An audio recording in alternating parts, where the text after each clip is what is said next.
What's up, guys, and welcome back to another episode of the Realistic Career Mode. This is episode number 10, and we're coming off the back of quite a special episode. Yes, episode 9, we played a cup final, the first cup final in this save, the Super Copa final against Real Madrid.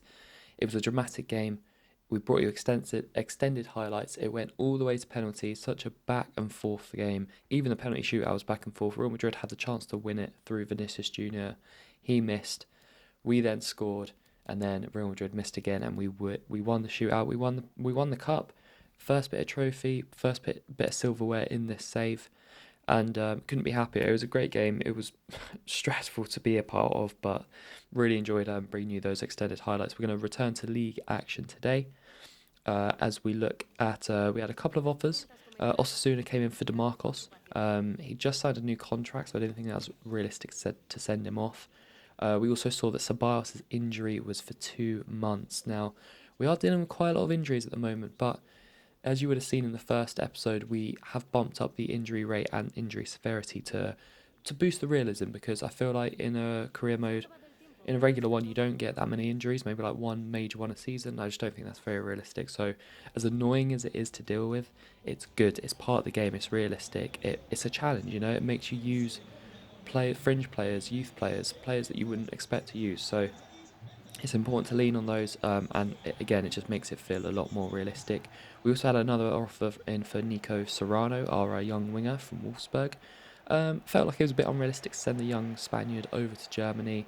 Plus, I didn't really want to sell him for the reason I just said. Like, he might not be the highest rated winger we have, but he is a good squad player, and with some cup games coming up, maybe he would feature. But anyway, coming into the first league game of the episode, we're currently 4th, 8 points behind Real Madrid, who we are playing in this first game. Oh, I feel like all we've done is play Real Madrid recently, and we would be playing Carlo Ancelotti's men again for the second time in 4 days.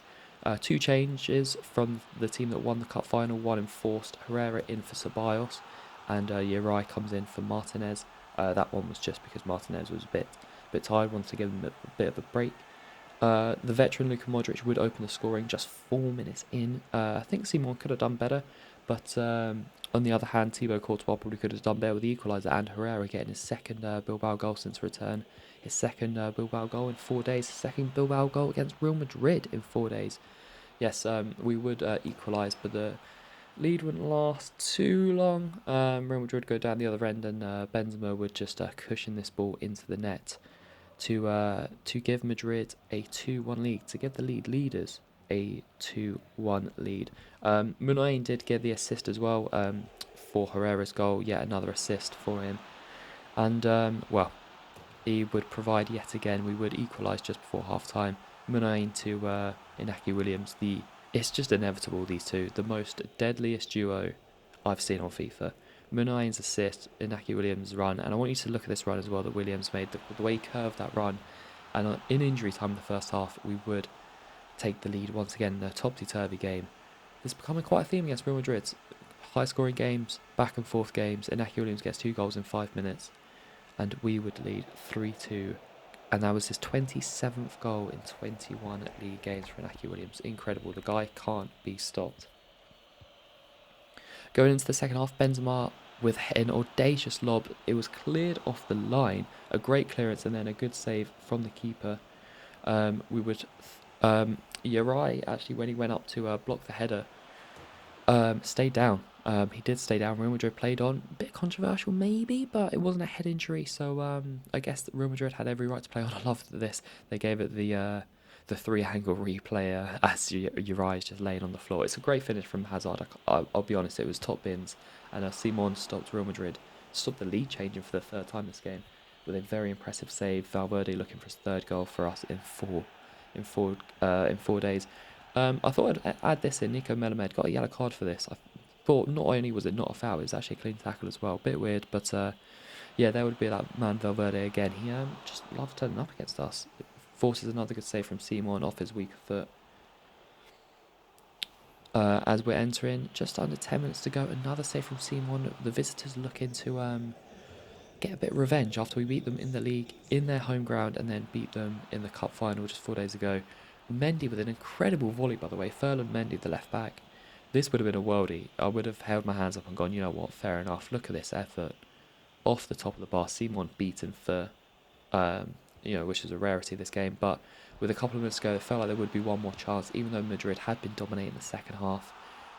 You know what? We're just one of those teams. Real Madrid are going to absolutely hate us. We are their bogey team.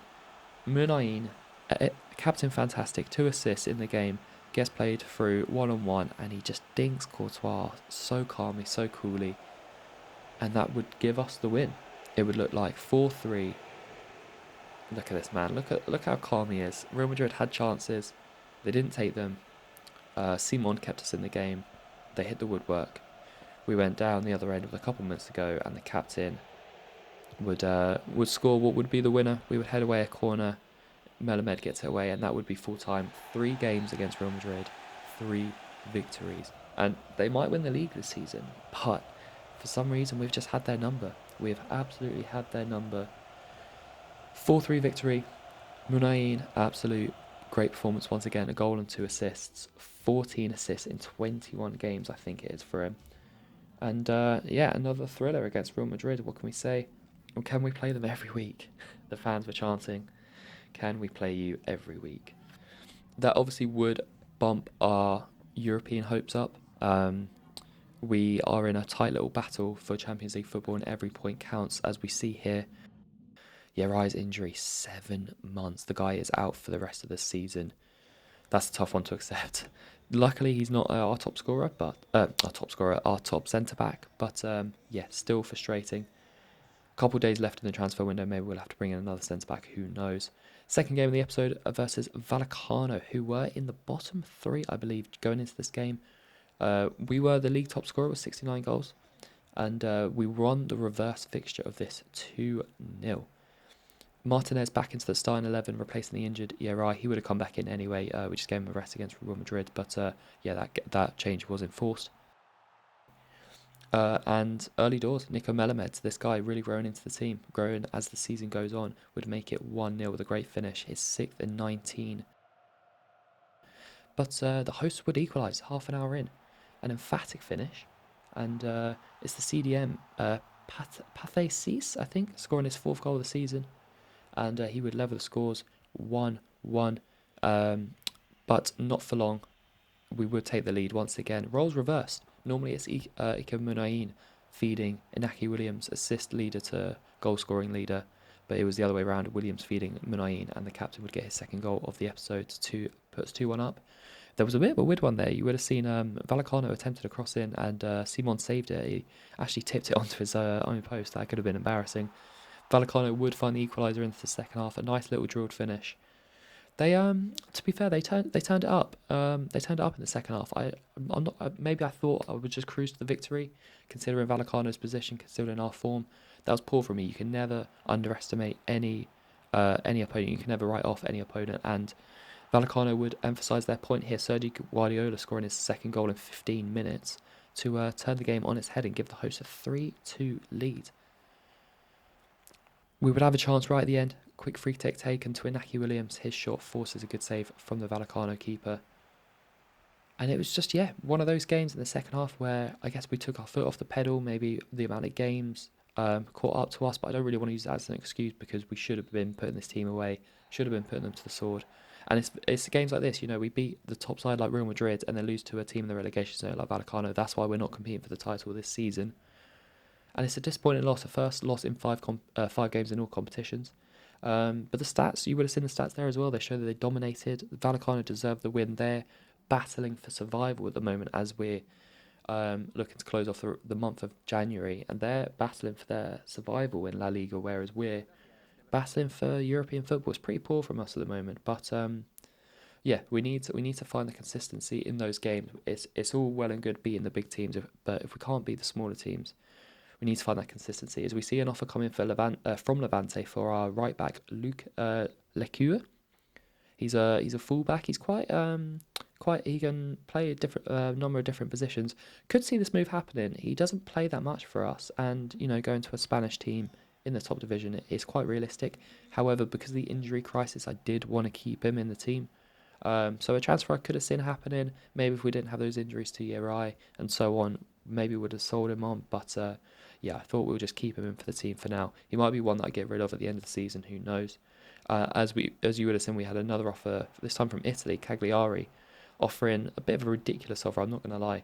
They came in for our winger Nico Williams, our youngster, obviously Anaki's brother, an absolute star on the wing. He's going to be our future. They came in for a cash plus Godin offer, centre back, and I think it was like 600,000 or 700,000 pounds, so it wasn't even that much. Plus Godin, an aging centre back, obviously an absolute legend in his day, but he yeah, wasn't what we needed. Maybe they saw that we had a bit of an injury crisis. They were like, oh, let's offer him a centre back, but yeah, we have rejected that one quite swiftly. Going into the third and final game of the episode, we were in the Copa Del Ray Cup action against Celta Vigo in the round of 32. We would make wholesale changes. In come Mina, who has been asking for some game time, so now's your chance. Santa Mina, you haven't had a great time here, but maybe it's your chance to prove that you should be playing here. In come Mina, Nico Williams, who was the subject of that transfer bid from Cagliari, Zaraga, the centre mid, Guegen, if you would have remembered in the last episode, he was the French youngster who looked like an absolute superstar. I thought, with the injury concerns, let's give this boy a game. Let's see what he can do in the middle. Vesca, Balenciaga, Vivian, and Lecu, who was another player who was bid for just now. They all come in. What annoys me is that the AI, when it comes to competitions, don't make that many changes. You would hope that, we've rotated the squad. You would hope that they would do the same, but they kind of don't change it that much, which is quite frustrating.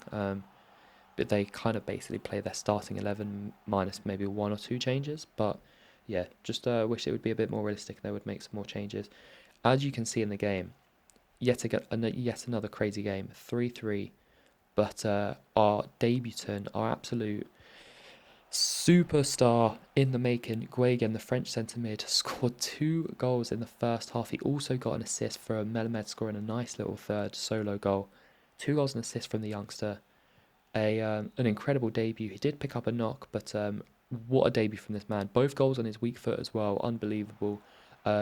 We got a 3-1 lead. Celta Vigo scored twice in a very short space of time to make it 3-0 and take us to extra time. They then had a very good chance there to win the game. But in the second half of extra time, Santi Mina, we said that he needs to start turning up. He's been complaining about game time. Maybe we haven't given him enough game time, but he hasn't been proving that he should be playing. Maybe he can work his way into the team with Garcia's injury at the moment. He would score 2 goals in the second half of extra time, including this beautiful volley to seal a 5-3 victory. Yes, it was a very topsy-turvy game. Honestly, Guegen is looking like a baller. When I think he's 64 rated, but he's playing like a 74 rated. He feels good on the ball already, and this is his first game, so I'm definitely going to be giving him some more game time before the end of the season. But yes, another back and forth game. We move into the round of 16 for the Copa del Ray. As you can see by the stats, expected goals nearly 6. Dominant display. We let them get back into the game in a 10-minute period, which was disappointing, but I'm glad that we could come away with the victory. Guegen, 2 goals, 1 assist, man of the match. Cannot wait for this guy to be a rising baller. But yeah, we're through to the round of 16 in the Copa del Ray, which will be the first game of the next episode. The Copa del Ray, the way they do it is weirdly you play the round of 32, then if you go through, you go into the round of 16 straight away. So that will be the first game we see in episode 11. But that is it for today, guys. Thank you so much for watching. We had a nice league win against Real Madrid. We love playing against them.